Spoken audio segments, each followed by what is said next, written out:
योना जब गया तो जाकर के ये प्रचार किया, अब से 40 दिन के बीतने पर निनवे उलट दिया जाएगा।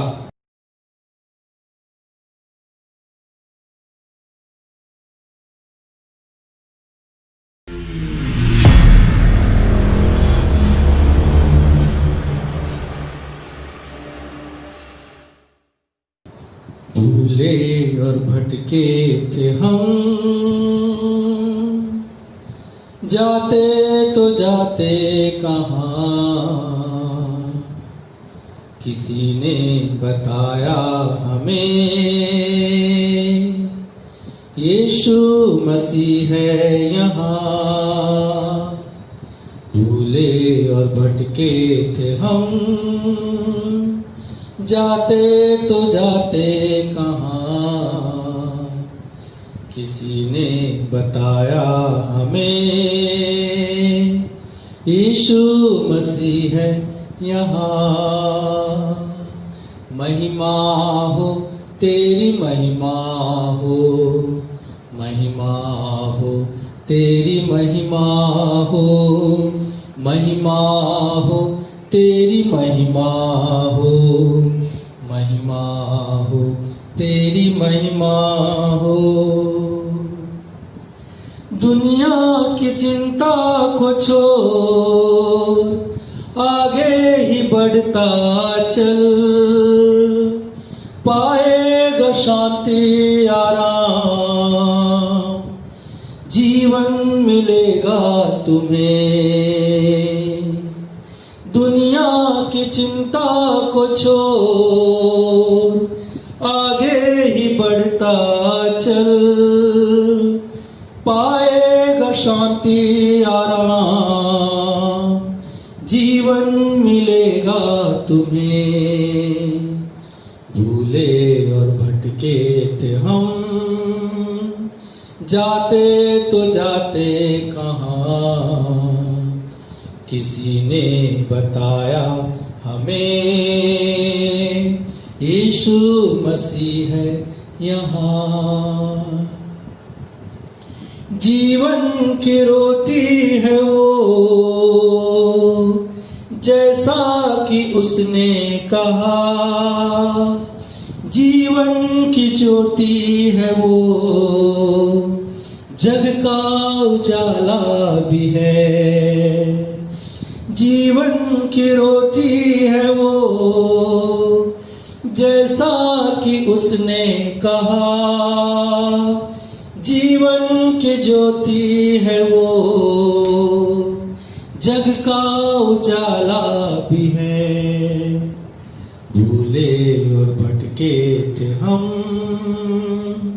जाते तो जाते कहाँ, किसी ने बताया हमें यीशु मसीह है यहाँ। महिमा हो तेरी महिमा हो, महिमा हो तेरी महिमा हो, महिमा हो तेरी महिमा हो, महिमा हो तेरी महिमा हो। परमेश्वर का धन्यवाद करते हैं। आइए हम सब परमेश्वर के पवित्र वचन को सुने और वचन से हम शिक्षा पाए आगे हमें क्या करना है। योना रचित योना अध्याय 3 वचन में हम लोग देखेंगे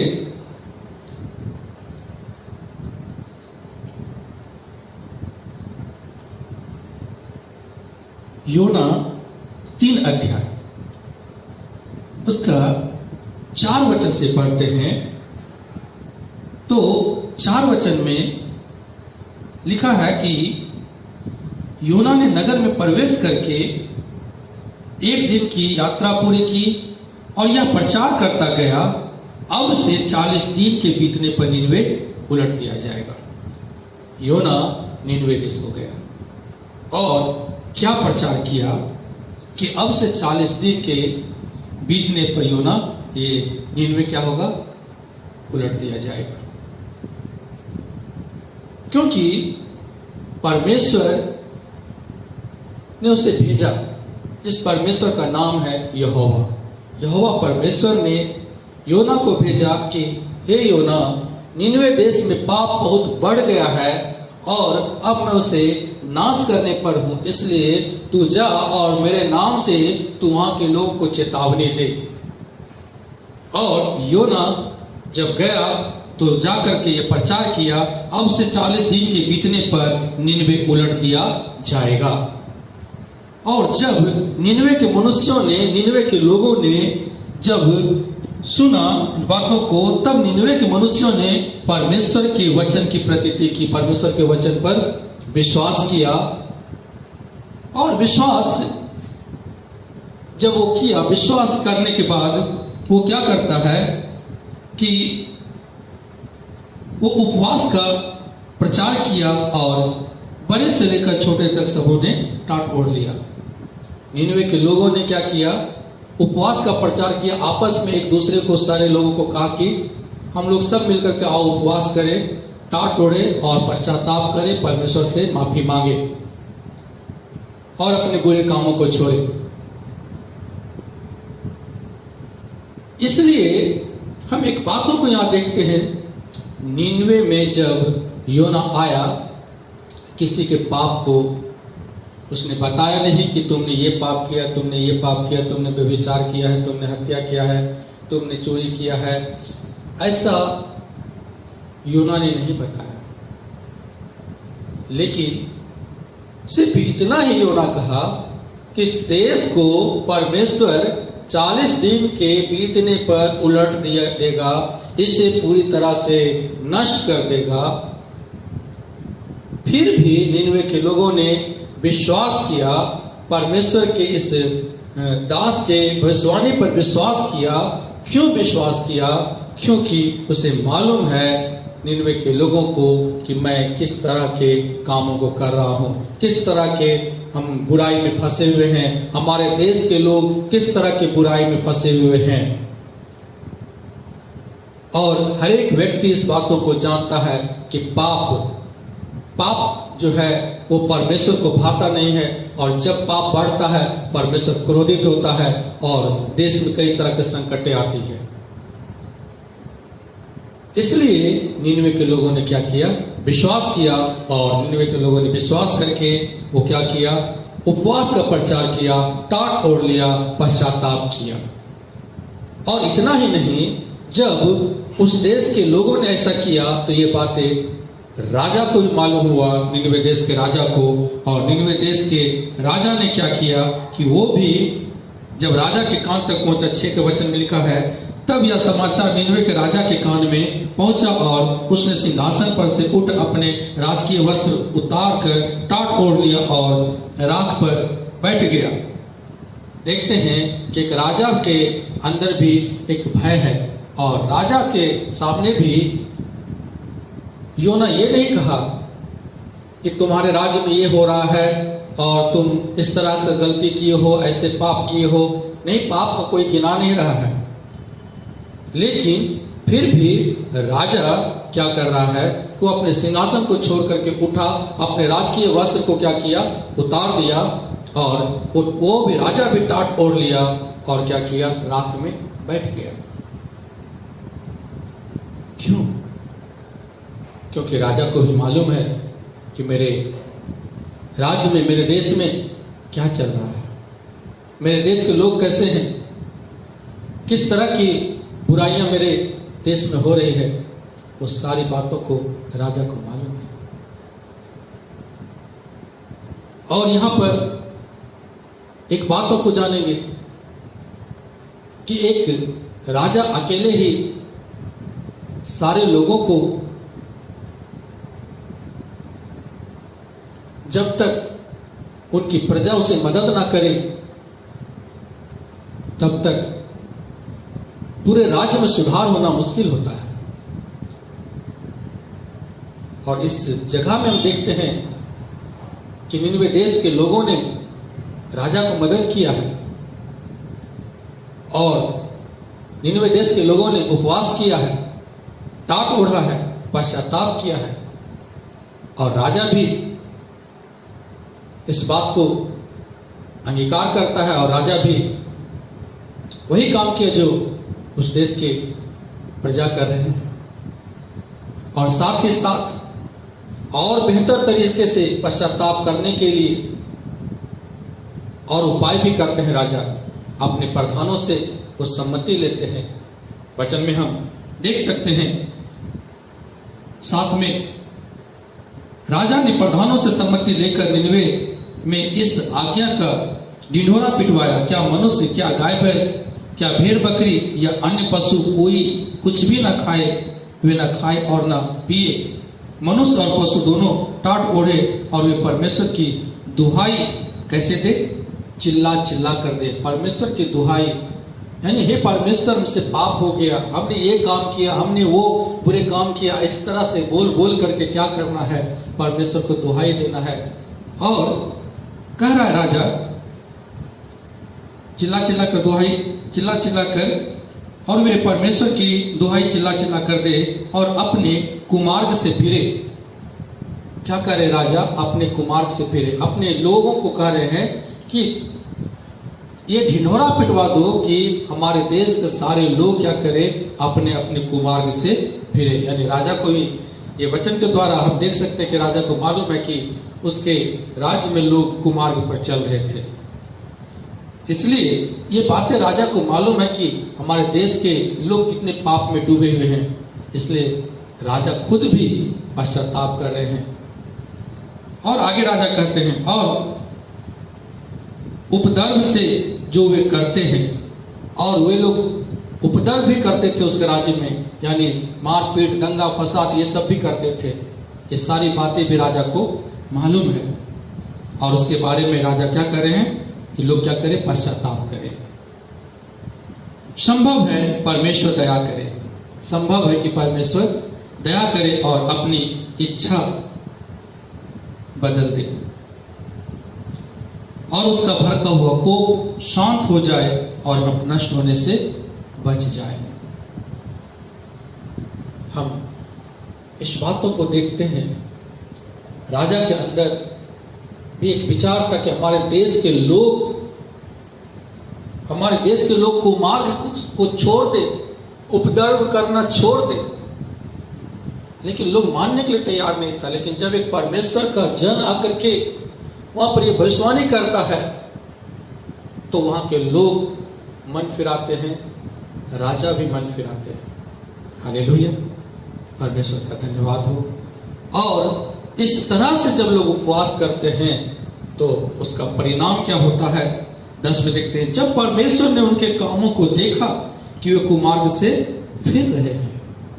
जब परमेश्वर ने उनके कामों को देखा, क्या कामों को देखा कि ये लोग क्या कर रहे हैं कि उपवास करके, टाट ओढ़ करके, राख में बैठ करके, यानी अपने आपा को त्याग करके, मैं धनवान हूं, मैं अमीर हूं और मैं इतने लोगों के साथ एक शोहरत है, ये सारी चीज, मैं इतना सुंदर हूं, ये सारी बातों को, मैं इतना बुद्धिमान, मैं इतना ज्ञानी हूं, सारी ये अपनी बातों को छोड़ करके ये क्या कर रहे हैं, उपवास के साथ टाट ओढ़ करके, राख में बैठ करके और राजा के आज्ञा के अनुसार क्या कर रहे हैं, चिल्ला चिल्ला करके दुहाई दे रहे हैं, अपने कुमार्ग को छोड़ने के लिए परमेश्वर से वायदे कर रहे हैं और अपने उपद्रव को छोड़ने के लिए परमेश्वर से वायदे कर रहे हैं, और वो चिल्ला रहे हैं और उनका चिल्लाना परमेश्वर के पास पहुंचा। परमेश्वर ने देखा, और इसलिए के 10 में लिखा है कि जब परमेश्वर ने उनके कामों को देखा कि वे कुमार्ग से फिर रहे हैं, तब परमेश्वर ने अपनी इच्छा बदल दी और उसकी जो हानि करने की ठाने थी उसको ना किया। और परमेश्वर ने जो हानि करने के लिए ठाना था निनवे देश को मैं नाश कर दूंगा 40 दिन के बाद, परमेश्वर ने ऐसा नहीं किया। हालेलुया, परमेश्वर का धन्यवाद हो। परमेश्वर हर एक को मन फिराने का मौका देते हैं, और यहां पर हम देखते हैं कि योना जब भविष्यवाणी किया, लोग मन फिराए। और आज भी जब बाइबल का वचन को पढ़ते हैं और बाइबल के वचन में जब हम लूका रचित सुसमाचार 17 अध्याय को जब 26 से 30 तक पढ़ते हैं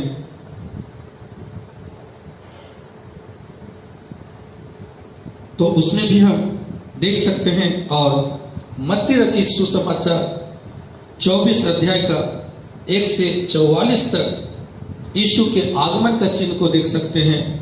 लूका रचित सुसमाचार 21 अध्याय का 7 से 36 तक का वचन को देख सकते हैं। ये सब आने का एक चिन्ह के बारे में इसमें दिया गया है।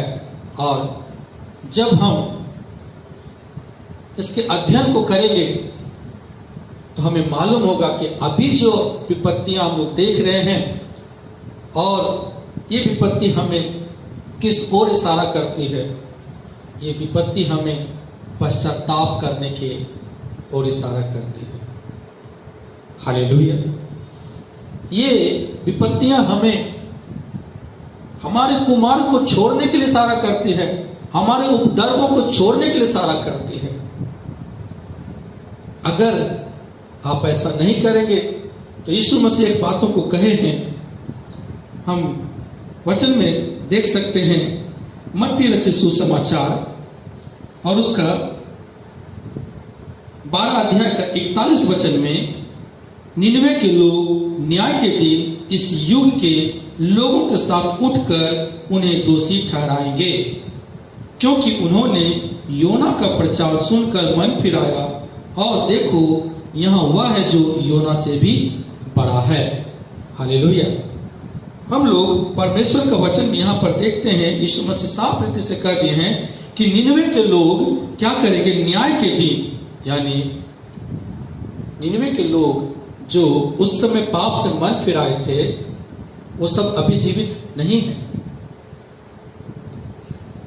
लेकिन परमेश्वर का वचन एक बातों कहते हैं, यीशु मसीह कहे हैं कि जब मैं आऊंगा तो मेरे शब्द सुनकर के सारे मुर्दे जी उठेंगे और उस समय न्याय होगा। और न्याय के समय यही निनवे के लोग कहेंगे तुमसे कि जब योना मेरे देश में जब आया उसने कोई पाप हमें नहीं जताया, मेरा पाप को नहीं दिखाया, लेकिन सिर्फ कहा कि 40 दिन में मैं निनवे देश को उलट दूंगा, परमेश्वर उलट देंगे। तो हम सब ने और हमारे देश के राजा ने भी पश्चाताप किया। और यहां तो यीशु मसीह संसार में आकर के अंधों को आंखें दिया, लंगड़ों को चलाया, कोढ़ियों को शुद्ध किया, मुर्दों को जीवित किया और मृत्यु में से जी करके भी वो दिखा दिए। सब कुछ वो करके दिखा दिए और वो दिखा दिए कि वो तो योना से भी बड़े हैं, और फिर भी तुमने उसका बातों पर ध्यान नहीं दिया और तुमने पाप से मन नहीं फिराया। दोष लगाने वाला निनवे के लोग खड़े होंगे। और हम एक बातों को बाइबल के वचन से देखेंगे। जब हम निर्गमन की किताब में जाते हैं 34 अध्याय में, कई बार लोग कहते हैं कि परमेश्वर दयालु है, दयालु है, दयालु है। सचमुच में परमेश्वर दयालु है, लेकिन ये ना भूले कि परमेश्वर न्याय करने वाला परमेश्वर है, सच्चा न्याय करने वाला परमेश्वर है, इसलिए वो पवित्र कहलाते हैं। जब हम निर्गमन का 34 अध्याय का 6 वचन से पढ़ते हैं तो लिखा, यहोवा उसके सामने होकर, यानी मूसा के सामने होकर, मूसा एक नबी है, परमेश्वर का जन है, यहोवा उसके सामने होकर यूं प्रचार करता हुआ चला, यहोवा यहोवा ईश्वर दयालु और अनुग्रहकारी, कोप करने में धीरजवंत और अति करुणामय और सत्य, हजारों पीढ़ियों तक निरंतर करुणा करने वाला, अधर्म और अपराध और पाप को क्षमा करने वाला, परंतु दोषी को वह किसी प्रकार निर्दोष न ठहराएगा। हम वचन में देखते हैं, क्या देख रहे हैं कि यहोवा क्या है, दयालु है। परमेश्वर क्या है, दयालु है, अनुग्रहकारी है, कोप करने में धीरजवंत है। कोप करने में धीरजवंत है, इसलिए करके थोड़ा थोड़ा करके परमेश्वर विपत्तियों को भेजते हैं कि ताकि तुम संभल जाओ, तुम पश्चाताप कर लो। एक ही बार अगर भेजेंगे सारी विपत्तियां तो कोई भी लोग नहीं सह सकेगा, पूरी दुनिया नाश हो जाएंगे। इसलिए करके परमेश्वर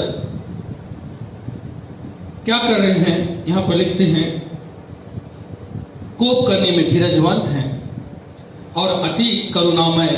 परमेश्वर दयालु भी है, जैसा कि हम निनवे देश में देख चुके हैं।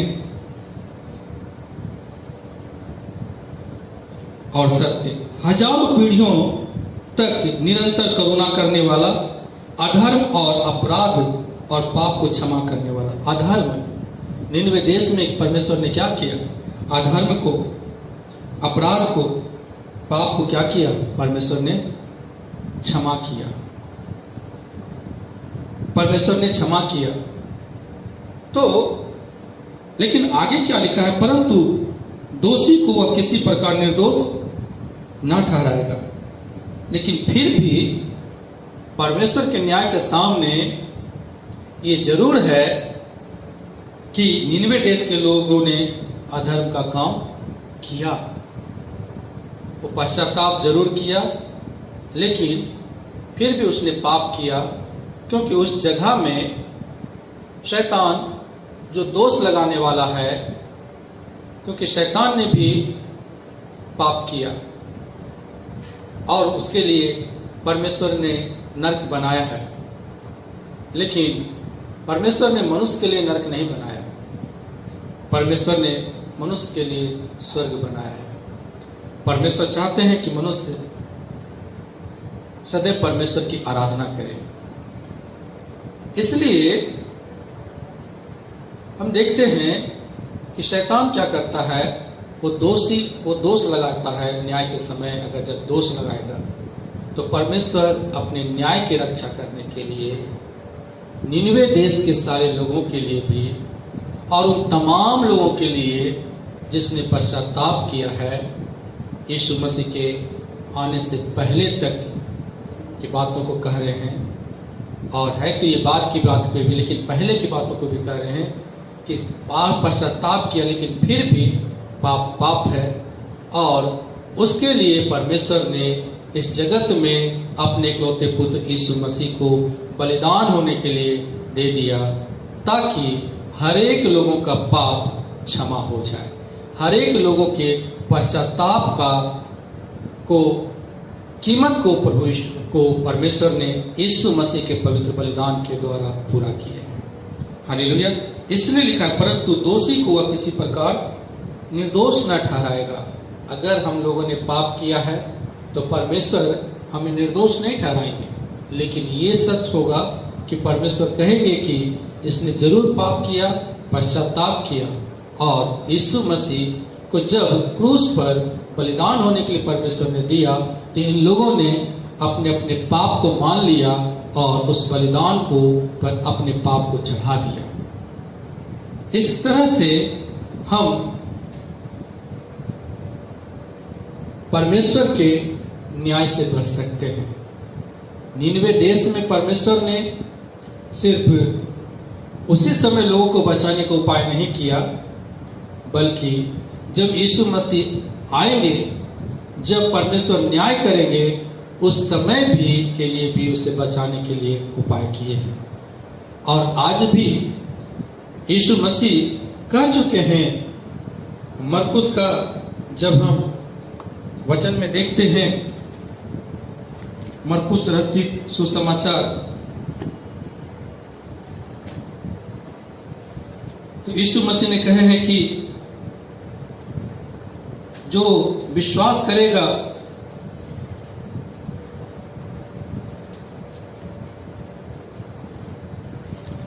मरकुस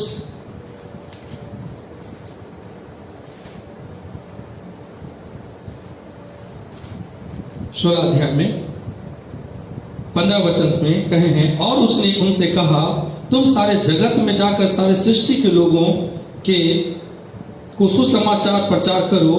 जो विश्वास करे और बपतिस्मा ले उसी का उद्धार होगा, और जो विश्वास ना करेगा वह दोषी ठहराया जाएगा। परमेश्वर का धन्यवाद हो। तो यहां पर भी देख रहे हैं कि प्रभु यीशु मसीह कह चुके हैं, अपने चेले को ये आज्ञा दिए है कि जा करके क्या करो, सुसमाचार सुनाओ, उसके पाप का क्षमा होने का प्रचार उसे जाकर के बताओ। जब हम लूका के 24 अध्याय में भी जब अंतिम वचन में देखते हैं तो प्रभु यीशु मसीह कहते हैं कि जाओ पाप क्षमा का प्रचार मेरे नाम से करो। और जब हम मत्ती का भी जब 28 अध्याय में देखते हैं अंतिम वचन में, तो उसमें भी प्रभु यीशु मसीह कहते हैं कि जाओ तुम मेरे नाम से सुसमाचार सुनाओ और उन्हें तुम पिता पुत्र पवित्र आत्मा के नाम से बपतिस्मा दो और उन्हें मेरा चेला बनाओ। मेरा चेला बनाओ का मतलब है कि वो मेरे आज्ञा को माने, क्योंकि जब हम यीशु मसीह की आज्ञा को मानते हैं पाप और बुराई हमसे दूर रहते हैं और पवित्रता में हम जीने के लिए सीखते हैं। यीशु मसीह पर जब हम विश्वास करेंगे तो पाप और बुराई हमसे दूर रहेगी। आज जरूरत है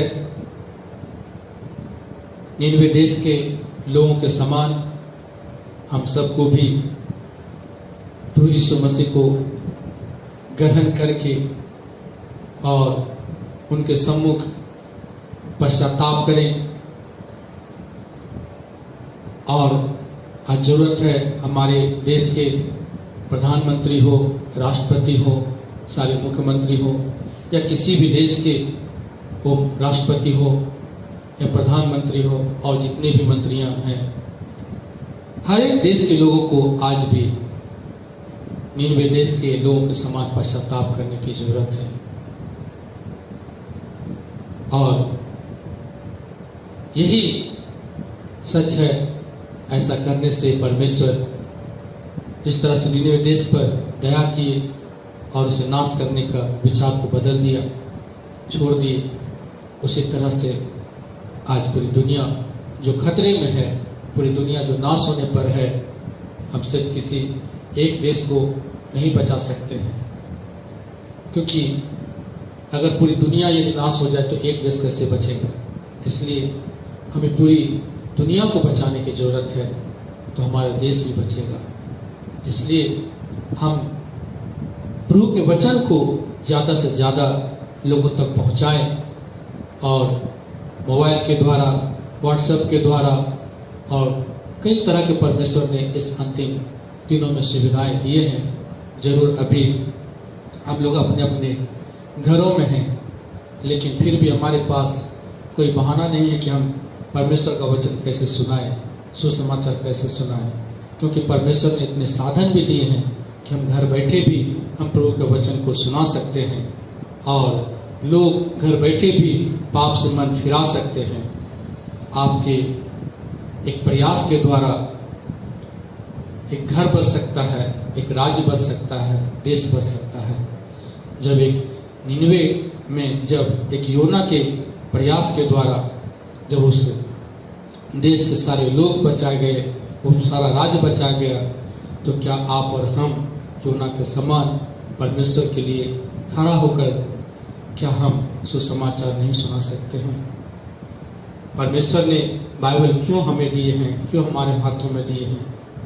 कि तुम्हारे हाथों में है, इसमें मैंने लिख करके दिया है कि जाओ तुम मेरे नाम से सुसमाचार सुनाओ, पाप क्षमा का प्रचार करो। और इसलिए हमारे पास कोई बहाना नहीं है। हम चाहे पास्टर हो, चाहे विश्वासी हो, लेकिन बाइबल हमारे पास है और हर एक के पास जब बाइबल है तो आज्ञा एक ही है, तुम मेरा सुसमाचार को सुनाओ। इसलिए हमें सुसमाचार को सुनाने की जरूरत है। और हमें अगर सचमुच में हम परमेश्वर से प्रेम करते हैं और लोगों से भी प्रेम करते हैं, तो हमें पश्चाताप करके हम सुसमाचार को सुनाएं और पूरी दुनिया को बचाएं, लोगों को बचाएं। परमेश्वर सारे वचनों के द्वारा आप सबको आशीषित करें और लगातार आपको अपने पवित्र काम में, दुनिया को बचाने में लगातार आपको अपने वचनों के द्वारा जागृत रखें। यीशु मसीह के नाम को महिमा देते हैं। आमीन।